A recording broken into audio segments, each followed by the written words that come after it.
Assalamualaikum warahmatullahi wabarakatuh. We are from Group 7. In this video, we will be talking on the topic of whether derivative should be part of an Islamic financial system. So, what is derivative? Derivative is an instrument that derives its value from an underlying asset. So, the financial derivative can be used to hedge against price change in the future. For example, the buyer who buys a certain commodity at a future date can fix the price now to protect himself from the risk of its price rising in the future. However, this financial derivative also can be used to speculate the price with the aim to make profit. When used for speculation, the one who buys the commodity at a specific price is not to actually buy the commodity, but to make the profit from the price differences. So, whenever the commodity price increase, he or she can sell the commodity for a higher price. So, he will make profit from the price increase. So, does the use of derivative follow the rules of Sharia principle, or it actually contradict to the Islamic teachings? Actually, there are few Sharia issues that arise from the use of financial derivative. The first issue is on speculating the price through derivative. Current market condition shows that the main purpose in using financial derivative is not hedging, but to speculate the price to gain profit. Derivative, when intended for speculation, involve zero-sum game, which is one will profit from the loss of the others. Thus, using derivative for speculation stand contrary to the original idea behind the very intention of derivative, which is hedging. Besides, the other Sharia issues that arise is the sale of deferred cash with an unknown counter value. Swapping the returns involves sale of money for money. If it involves two different currency, the transaction involves riba al-nasiyah only.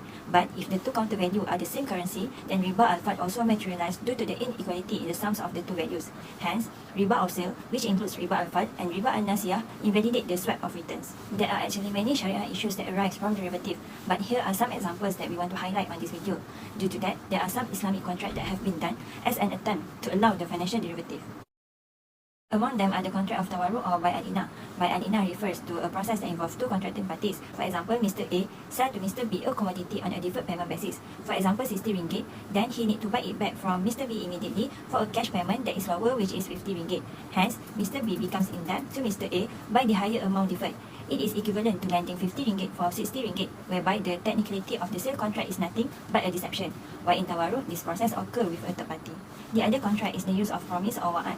A promise to sell was used as an alternative to a sale contract in financial derivative because a promise is not considered a contract in the Islamic Sharia as it is not considered binding. Therefore, the parties promising to sell or exchange currency should not contravene the Sharia if they promise to sell a commodity for a certain price on a certain date or a promise on a currency exchange on a certain date. Actually, there are many Islamic contracts that have been conducted by the Islamic financial institution to allow the use of financial derivative. However, there will be some issues that arise from each contract, as some will question the use of this contract only justify the use of derivative for various purposes, which also include speculation.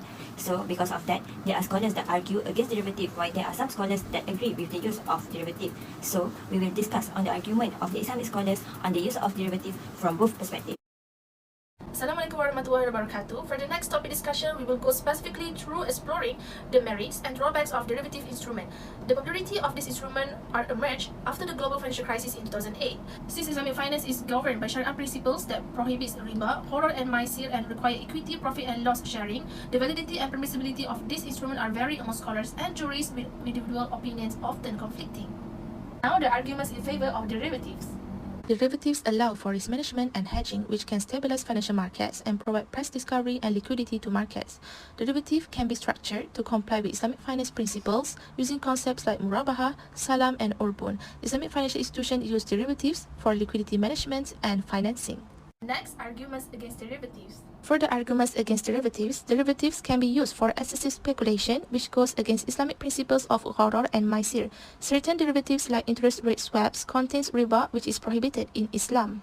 Based on the Islamic finance perspective, the Islamic financial institution use derivatives for risk management and liquidity, but structure them to be Sharia compliant. For example, platforms like Bursa Suq Asila facilitate Islamic derivatives transaction in Malaysia. Scholars debate the permissibility of derivatives, with some arguing they can be structured to comply with Islamic principles.